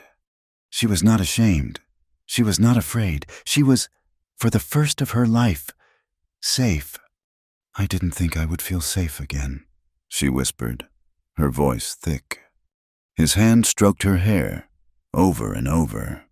They lay in silence for a long time. Then he spoke, his voice low, his words rumbling in his chest. I never wanted children. Helena. She lifted her head to look at him, surprised. But the shoes, they were for her, he said. For a woman who wanted them, who thought they were all that mattered. He paused. My PA, he was not a good man. He was cruel. He had a heavy hand. With my ma, with Clara, with me. He said it was to make us strong. It just made us afraid. He looked at the ceiling, at a place she could not see. When I grew up, when I got this land, I was glad to be alone. I was afraid I would become him, afraid I would have that same meanness in my blood, afraid I'd be cruel to a child of my own. He turned his head and looked at her. His eyes were clear. I did not send for a wife to get a son. I sent for a wife because I was lonesome. I just wanted someone to sit through the winter with. He touched her cheek. You are not what I expected. Helena Cade, you are more... Helena lay her head back down on his chest. She listened to his heart. He had not married her despite her barrenness. He had, in his own way, married her because of it. His fear and her failure. They were not a mismatch. They were a perfect, aching fit. She began to see their love, this quiet, hard-won thing, as something entirely new. It was not defined by what it lacked. It was not an absence, a failure, an emptiness. It was a presence. It was the two of them. In this room, it was his hand in hers. It was the sound of his breathing in the dark. It was not the family she had been taught to want. It was the family she had found, and it was enough. The fight with Harold Vincent changed everything. It was not just that Jesse had defended her. It was that he had punched a man in the broad light of day for her. In Laramie, a town built on a fragile kind of order. That was a seismic event. The gossip did not stop. But it changed. The whispers were no longer of pity for Jesse Cade, trapped with a useless wife. They were whispers of respect. He was a man who stood by his own, and his wife, quiet as she was his. The intimacy that had begun that day did not fade. It settled into the corners of the cabin, as real and as solid as the new room Jesse was building. They were husband and wife, in body and in fact. The nights were no longer governed by careful, chaste rules. They were a comfort. She would fall asleep with his arm heavy and warm across her waist, his steady breathing a reassurance in the dark. He had seen the very worst of her, and he had called her his. The ranch began to feel less like a place of survival and more like a home. And a home, they soon found, had a way of drawing people in. In early summer, a wagon train passed through, heading for Oregon. Most did not stop for more than supplies, but one wagon was left behind. Its axle was broken. One of its oxen was dead, and its owner, a man named Thomas Gable, had died of cholera 2 weeks prior. What was left was his widow, Sarah Gable, and her 2 young sons. She was destitute. Mrs. Gable was a pale, frightened woman from Ohio, with shadows under her eyes and a quiet desperation. Her boys, Jacob and Eli, were 9 and 7. They were thin, freckled, and silent with shock. The town of Laramie, not unkind but practical, had no real place for them. Jesse found them behind the mercantile. Mrs. Gable trying to sell her last remaining possession, a silver locket, to Mr. Henderson for food. Jesse returned to the ranch that evening and told Helena about it. "She's a good woman, by the look of her," he said, staring into his coffee. "But she's got nowhere to go. Henderson offered her a job, washing floors at the saloon. It's no place for those boys." Helena looked at the new room, the one Jesse had built for quiet. It was finished now, with a real window and a tight roof. "We have the room," Helena said. Jesse looked at her, his gray eyes searching her face. "It's 2 boys. Helena, they're loud, and she's a stranger." "She's a widow," Helena said softly. "And they are children." "We have a roof, and we have food." He nodded, a slow, quiet agreement. He had known what her answer would be. The next day, they rode into town and came back with 3 passengers. The cabin, which had once felt so painfully empty, was suddenly overwhelmingly full. It was full of the sound of boys. Jacob, the older one, was sullen and suspicious. His grief hardened into a prickly shell. Eli, the 7-year-old, was a ghost. He barely spoke, and he jumped at any loud noise. Their mother, Sarah, was so grateful she could barely speak. She offered to do anything: cook, clean, mend, work the fields. "We'll all work," Jessie said, stopping her flood of thanks. "There's enough to go around." A new dynamic was born. Sarah Gable, it turned out, was a tireless worker and a fine cook. The cabin was cleaner, the food better. But it was the boys who changed the landscape of Helena's heart. At first, they were just there, 2 small, wary shadows. Then, one afternoon, Helena saw Jacob in the yard, tracing letters in the dirt with a stick. He was pretending to write, but she could see the shapes were meaningless. She went to her trunk and pulled out her old school books, her primers, her copybooks. She found a slate and a piece of chalk. She sat down at the table, where Jacob and Eli were silently eating a piece of bread. "Do you know your letters, Jacob?" she asked. He shrugged, his eyes on the table. "Some. I used to be a teacher," Helena said. She drew a large clear on the slate. "This is the first letter. It is for Happel, and for Arrow, and for Addie, like the girl who lives down the creek." Eli's head came up, his eyes wide with curiosity. She began to teach them, every afternoon, for 2 hours. The main room of the cabin became a schoolhouse. She taught them their letters, then how to sound out words. She read to them from her books. Jacob's sullenness began to melt away under the quiet, steady attention. He was smart, and he was hungry to learn. Eli, who had been silent for weeks, finally spoke. He whispered the letter B as she drew it, and the sound of his own voice seemed to startle him. Helena, who had packed her books away as a reminder of a dead life, was a teacher again. This was a part of her that was not broken, not ruined. It was whole, it was needed. And while she taught them letters, Jesse taught them other things. He was awkward at first. He was not a man who knew how to talk to children, but he was a man who knew how to do. He saw Jacob watching him mend a fence. "Hand me that post," Jesse grunted. Jacob scrambled to obey. Jesse taught them how to ride. He put them on the back of one of the steady old mules and led them around the yard. He taught them how to whittle, how to spot a hawk's nest, how to tell which mushrooms were safe and which were poison. He taught them how to be quiet, how to watch the land. He was, in his own silent way, being a father. Helena watched him one evening. He was sitting on the porch step with Eli, the 2 of them working a knot out of a piece of rope. Jesse's big scarred hand was guiding the boy's small one. He was patient. He was gentle. The fear he'd had of his own father's cruelty was nowhere to be seen. She watched them, and a feeling she could not name swelled in her chest. It was a quiet, strong, aching thing. It looked like a family. The town noticed that, too, and the town itself was changing.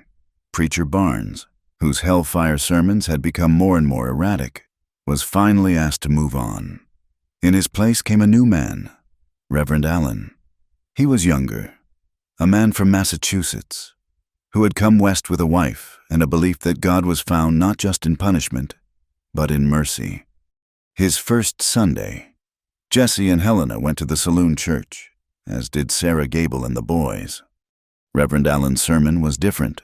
He spoke of community. He spoke of building a home in a hard land. And his eyes found Helena. After the service, he and his wife, Mary, made a point of coming to them. "Mrs. Cade," Reverend Allen said, his smile warm and genuine. "I have heard so much about you." Helena tensed, her old shame rising. "You have taken in the Gable family," he said, his voice full of admiration. "That was a true act of Christian charity." He looked at Jesse, then at Helena, then at the two boys hiding behind her skirts. "The good people of Laramie," he said, his voice loud enough for those nearby to hear, "have been blessed with a fine example. We are often so concerned with the families we are born into. But out here, on this frontier, we must learn to build the families we need. Some families are born of mercy, not of blood, and I believe the Lord holds those just as sacred." He shook Jesse's hand. "A privilege to have you in our congregation, Mr. Cade, and you, Mate Mom." Helena stood, stunned. He had not just welcomed her. He had praised her. He had taken her greatest shame, her childlessness, and reframed it as a virtue, an openness that allowed for mercy. Mrs. Davies, the storekeeper's wife, was standing nearby. She had heard every word. She looked at Helena, her face unreadable, and for the first time, she did not look away in scorn. The new side room, the one Jesse had built, became Helena's. Sarah and the boys took over the main cabin, their pallets spread near the fire, but the new room was where Helena kept her books, her slate, her things. Jesse built her shelves, just as he had promised. They were smooth, sanded pine. Helena filled them. She borrowed books from Mary Allen. She picked wildflowers from the prairie, bluebells and Indian paintbrush, and dried them, putting them in an old tin cup on the windowsill. The room was hers. It was a place for quiet. It was a symbol of her permanence. The past, however, was not entirely buried. It still had its hooks in her. One night, she woke up, gasping. The cabin was dark, the only sound the quiet breathing of the others. But she was not in the cabin. She was in Illinois. She was in the carriage, the sound of the horses screaming, the world turning over. She felt the crushing weight, the snap of bone, the searing, white-hot pain. "No," she whispered, her hands clutching the blankets. "No, please." She was cold, so cold. The cold of the hospital, the cold of Harold's letter. A hand touched her shoulder. "Helena." She cried out, lashing out. "Helena, you're here. You're safe." Jesse's voice, rough with sleep, cut through the nightmare. He pulled her against him. She was trembling so hard her teeth chattered. "It was the carriage," she sobbed into his chest. "The pain. I was so cold." "You're not cold," he murmured. He wrapped his arms around her, pulling the blankets tight. He was a wall of heat and solid strength. "You're here. You're with me. It's just a dream. It's over." He held her, rocking her gently, his hand stroking her hair. He did not tell her to be quiet. He did not tell her to go back to sleep. He just held her, murmuring soft, grounding words. "You're safe. I've got you. It's all right. I'm right here." She cried, not for the pain this time, but for the relief. She was not alone in that cold, dark place. He was there. He held her until the shaking stopped, until her breathing evened out, and she fell back asleep, her hand clutching his shirt. The healing was not just in her. It was in the town. In late August, the Mullins, their neighbors, lost their barn to a summer lightning strike. It was a catastrophe that could ruin a family, but the community would not let it. A barn raising was called. Everyone from 50 miles around came. It was a day of labor and a night of celebration. The men, Jesse among them, worked from sunup to sundown, the sound of hammers and saws filling the air.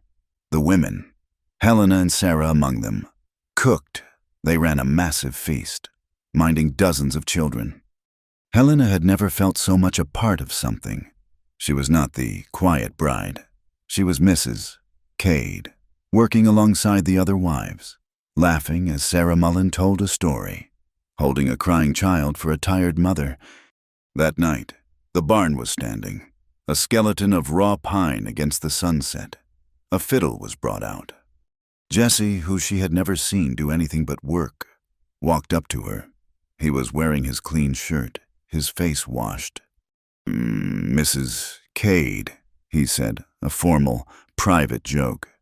"Will you dance?" She had not danced since before her accident. I am not sure I remember how." "Just follow me," he said. He took her hand and led her into the circle of lantern light. The fiddle struck up a slow, simple waltz. He put one hand on her waist, and he was, to her surprise, a good dancer. He was steady. He led her surely, and she followed. They moved together, a quiet couple turning in the light. She looked at his face, at his gray eyes, which were soft in the lantern glow. He was smiling, a small, barely there smile, just for her. They danced, and the town watched. Later, as she was gathering her things, a figure approached her in the twilight. It was Mrs. Davies, the storekeeper's wife. Helena tensed. "Mrs. Cade," the woman said. Her voice was not sharp. It was tired. "Mrs. Davies." The woman twisted her apron in her hands. "That was a fine thing you did, taking in the Gable widow. A fine thing." "It was my husband's decision as well," Helena said quietly. Reverend Allen. He was right. Mrs. Davies looked at her, and her eyes were, for the first time, not cruel. They were simply sad. "I spoke out of turn that day at the church. I was bitter. My own daughter. She died in childbirth last year.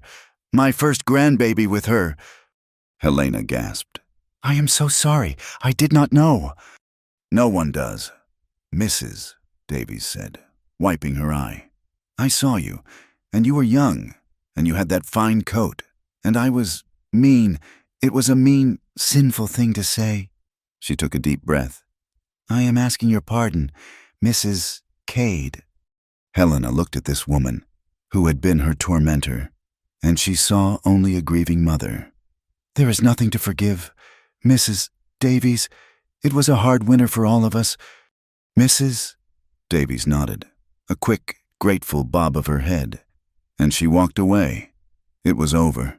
The shame, the whispers. It was done. A few nights later, Jesse was sitting on the porch, carving a piece of cottonwood. He did this often, whittling in the quiet. When he was finished, he held it out to her. It was a bird, a small, perfectly carved bluebird, its wings half spread, as if it were just about to land. She took it, her fingers tracing the smooth wood. It was beautiful. "It's for the new room," he said, "for the windowsill." She looked at him, her throat tight. "I didn't think spring would ever come back here," he said, looking out at the prairie, now golden in the dusk. "This ranch, I thought it was all dead, frozen." He looked at her, and his hand found hers. "You brought the spring. Helena, you brought it to a place I thought was dead." The next week, Reverend Allen and 3 men from the town council rode out to the ranch. They found Helena in the yard, teaching the boys. Mrs. Cade," the Reverend said, tipping his hat. "We've come on a matter of business. Laramie is growing. We have 15 children of school age, and no teacher. We are building a proper schoolhouse, and we need someone to run it. Reverend, We've heard, of course, that you were a teacher in the East, a fine one. And we have seen," he nodded toward Jacob and Eli, who were reading from a primer. "What you have done with the Gable boys. The position is yours, if you will have it." Helena's heart pounded. To teach again, to have a school. It was her old life, her old dream. But I am not sure. She hesitated. The old fear, the old shame. A ruined woman. "Helena," Jesse said. He had come to stand beside her. He said nothing else. Just her name. It was not a command. It was a statement. "You can do this." She looked at her husband. She looked at the boys. She looked at the new room. She turned back to the Reverend. "I would be honored to accept." That night, she could not sleep. She was too full of a strange, bright energy. She got up, leaving Jesse in the bed, and walked outside. The prairie was silver under a full moon. She watched the Gable boys, sleeping soundly on their pallets through the open cabin window. She heard Jesse turn over in the bed. She thought of her life, the pain, the shame, the running, the cold. Silent man who had met her at the stagecoach, the man who had just held her hand as she agreed to become the town teacher. She whispered it to herself, to the big, empty sky. Maybe this is enough. It was not a question. It was a realization. She was not a failure.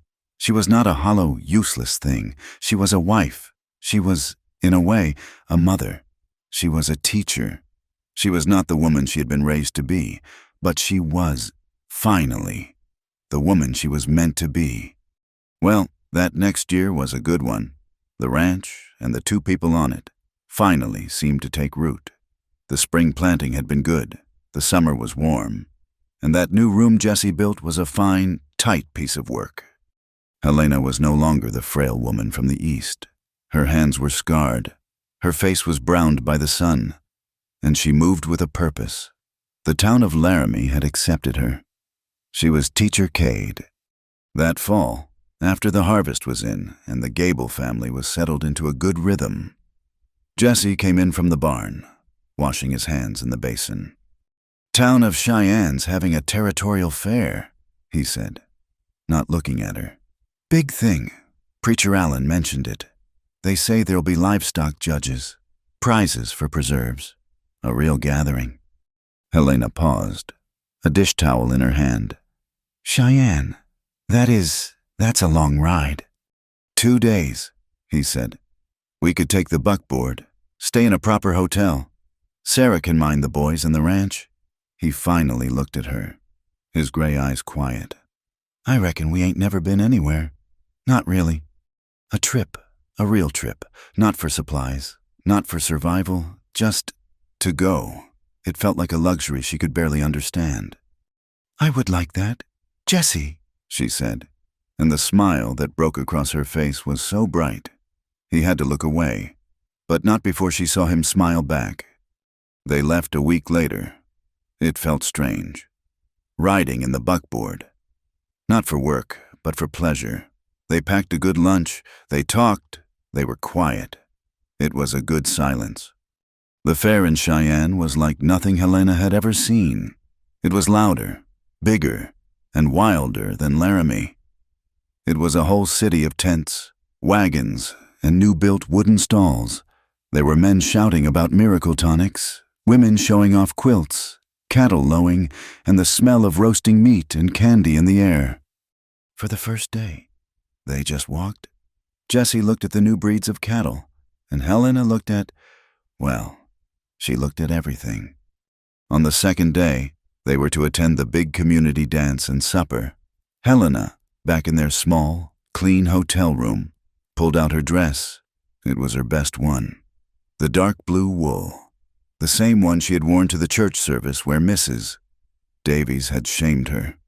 She held it up, and her courage faltered. It felt like the dress of a different, weaker woman. Jesse came up behind her. He had been waiting by the door. He put his hands on her shoulders, his gaze meeting hers in the small, wavery mirror. "You look fine in that color, Helena," he said. She put it on. When she was ready, her hair done up, she felt elegant. She was not the ruined woman from Illinois. She was Mrs. Cade of the Cade Ranch, and she was at a fair with her husband. When they walked into the big hall, a man at the door, a cheerful fellow with a big mustache, tipped his hat. "Good evening, folks. Come on in." Jessie, his hand on the small of her back, nodded. "Thank you, sir. I'm here with my bride." Helena's breath caught. My bride, not my wife. Bride, it was a word full of pride And newness and possession. It was a public claim. Jessie was not ashamed of her. He was proud. She felt herself stand an inch taller. They ate, they listened to the music, and Jessie even danced with her twice.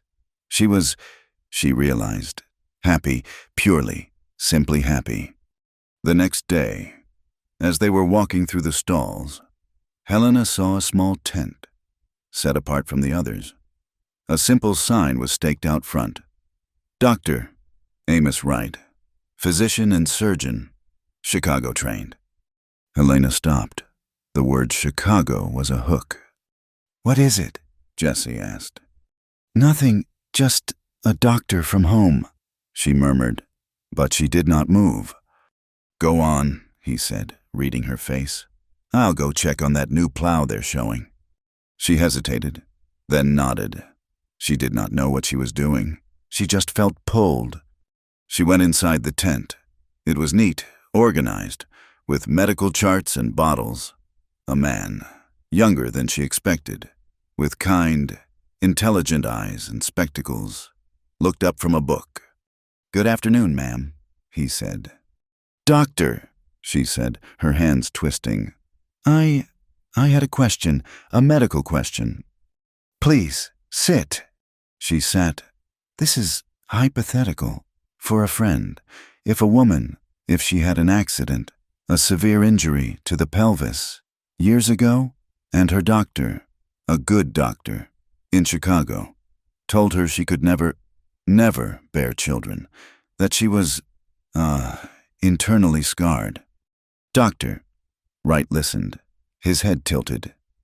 "You said Chicago. Who was the physician, if I might ask?" "Dr. Elias Thorne," Helena said. The doctor nodded. "Oh, yes, I know Dr. Thorne, a fine man, an excellent surgeon, very conservative, very old school." "He said it was impossible," Helena whispered. "Doctor," Wright steepled his fingers. "Mrs. Cade," she said. "Helena Cade." "Mrs. Cade." Medicine is a funny thing. It changes every year. What we think is impossible one day becomes merely difficult the next. Doctor, Thorne is a man who sees in black and white. I am not so certain." He leaned forward. "An injury like that, yes, it is terrible. The scarring is a serious matter. But the body has a tremendous will to heal. It finds ways. I have read case studies. Ma'am, I have even seen one myself, in a woman who had a similar prognosis. She had a child." Helena's heart felt like it had stopped. But he said, "Never is a very big word. Mrs. Cade, I would not tell your friend to expect a miracle. I would tell her it is rare. I would tell her it would be a long shot. But I would not tell her it is impossible." Helena walked out of that tent into the bright, noisy fair, but she felt like she was walking underwater. Impossible. Rare, not impossible. She had spent 2 years building a life around the fact of her barrenness. She had made peace with it. She had found a love that was not built on children. But in spite of their absence, she and Jessie had a perfect, quiet, whole life, built on that one central, bonding truth. And now this man, with his kind eyes and his new ideas, had taken a hammer to the foundation. Was it hope, or was it a new, more terrible kind of pain? The pain of wanting something she had finally taught herself to live without. She did not know what to feel. She was quiet on the 2-day ride home. It was a new kind of quiet, a thoughtful, confused silence. Jessie did not press her. He just let her be. That night, back in their own cabin, the Gable boys and their mother were asleep. The cabin was quiet, familiar. Helena was brushing her hair, her back to Jesse, who was sitting on the edge of the bed, pulling off his boots. "Jesse," she said, her voice small. "Ma'am." "I spoke to that doctor. In the tent." He waited. "I told him about my injury, about Dr. Thorne." He stopped, his boot halfway off. He looked at her reflection in the small, cracked mirror. "He said Dr. Thorne might be wrong," she whispered. He said it is not impossible, that it is rare, but it can happen." She turned to face him, her hair down around her shoulders, her eyes wide with a fear he did not understand. He said it is not impossible. She was waiting for him to be excited, to be hopeful, to be something. Jesse looked at her. He finished pulling off his boot and set it on the floor. He saw the panic in her eyes. He saw the terror that this new hope had brought, the way it threatened the peace they had so carefully built. He stood up. He walked to her. He took the hairbrush from her hand and set it on the shelf. He cupped her face in his scarred hands. He smiled, a slow, gentle, certain smile. "Hell," he said. He did not say anything else. He just looked at her until her breathing slowed, until her panic eased, met by the solid, unshakable truth in his eyes. "Whatever happens," he said, his voice low and rough. "Or whatever does not happen, it does not matter to me." He kissed her forehead. "I already have what I need."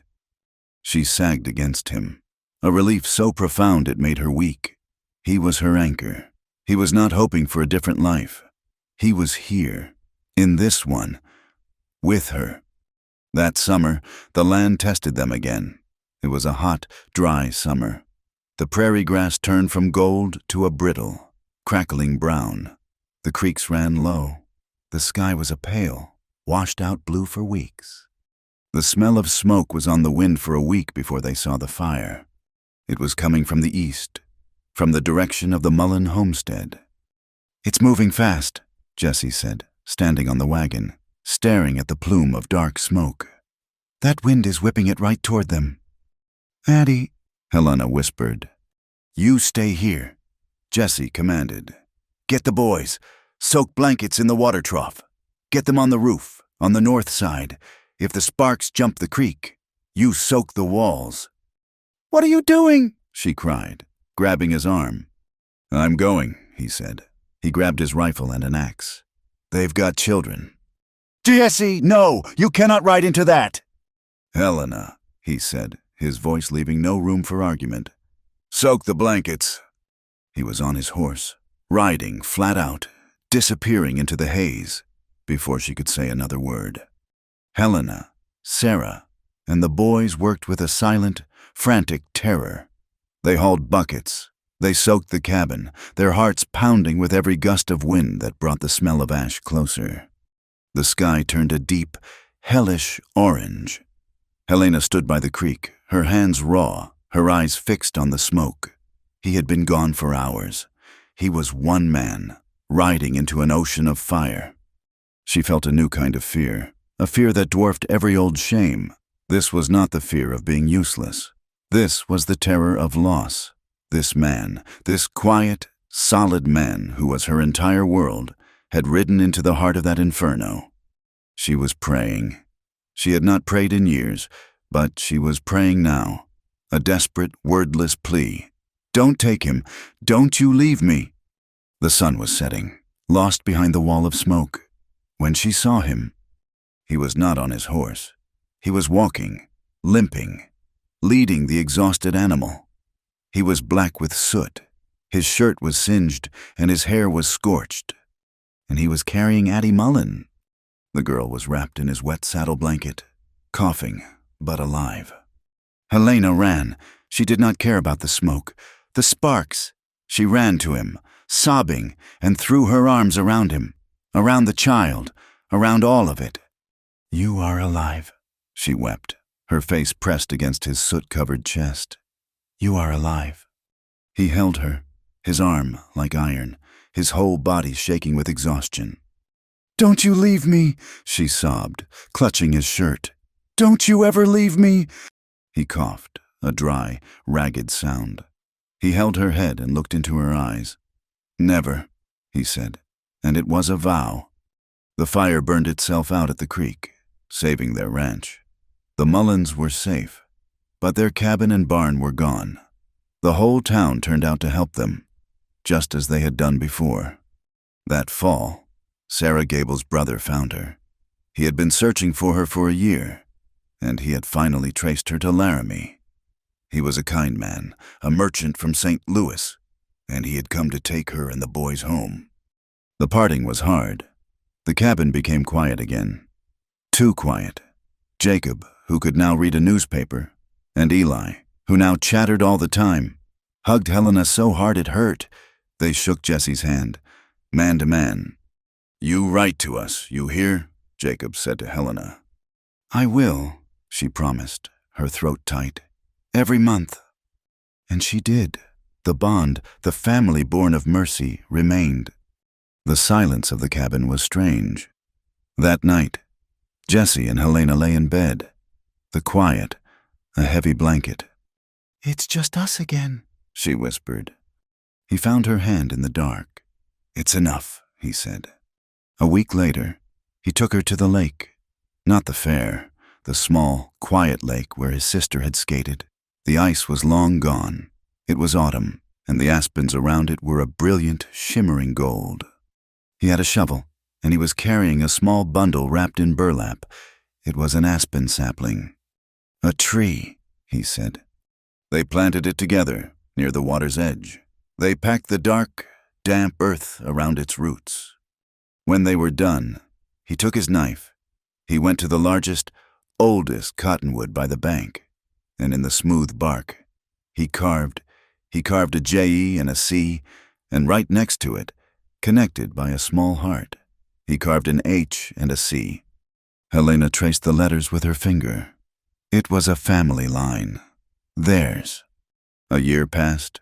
The schoolhouse was built, a fine one-room building with real glass windows. Helena was Teacher Cade, and she was respected. She was loved. The hope the doctor had given her had faded, but it had not left a scar. It just was. Her life was full. She still had not conceived. Then, one morning in early winter, there was a pounding on their cabin door. It was Reverend Allen, his face grim. Jesse, Helena, you must come. They rode to the church. A small crowd was gathered. On the steps, in an old apple crate, was a baby. It was wrapped in a thin, dirty blanket. It was wailing, a thin, hungry cry. Pinned to the blanket was a note. Cannot feed her. God forgive me. Helena's heart stopped. Reverend Allen picked up the child. It was a girl, no more than a few weeks old. A traveler, we reckon, one of the men said. On the stagecoach that passed through last night. What will we do? Mary Allen asked, her face pale. Helena stepped forward. She did not think, she just moved. She held out her arms. Reverend Allen looked at her. He looked at Jesse. He smiled. A slow, sad, knowing smile. We all thought of you, Mrs. Cade, he said. You have the room. He placed the baby in her arms. It was so small, so light. Its crying quieted as it felt her warmth. It rooted against her, looking for food. Helena looked at the tiny, perfect, red face, and she cried. She wept, the tears streaming down her face, for the children she had lost, for the child she had found, for the terrible, beautiful, impossible journey that had brought her here. She was still crying as she held the baby, wrapped in her own shawl, back in the cabin. Jesse had made a fire. He was warming milk. She looked down at the baby, and the old, familiar ghost of a thought whispered through her. The voice of a doctor. Thorne, of Harold. of Mrs. Davies. I can't have a family, she whispered, her tears falling on the baby's head. It was the last echo of her shame, the admission that this child was not of her body. Jesse, who had been standing by the fire, walked over. He looked at his wife, at this new, tiny life she was holding. He put his big scarred hand over hers, the one that was clutching the baby, just like he had at the church, just like he had at the lake. "You already do," he said. He sat beside her, and they walked into the morning light, holding the child between them. Thank you for listening to this story from the Wild West Campfire. We truly hope you enjoyed it. Please consider subscribing to the channel, and we invite you to share your thoughts and comment with where in the world you are listening from, so we can all connect in this shared space.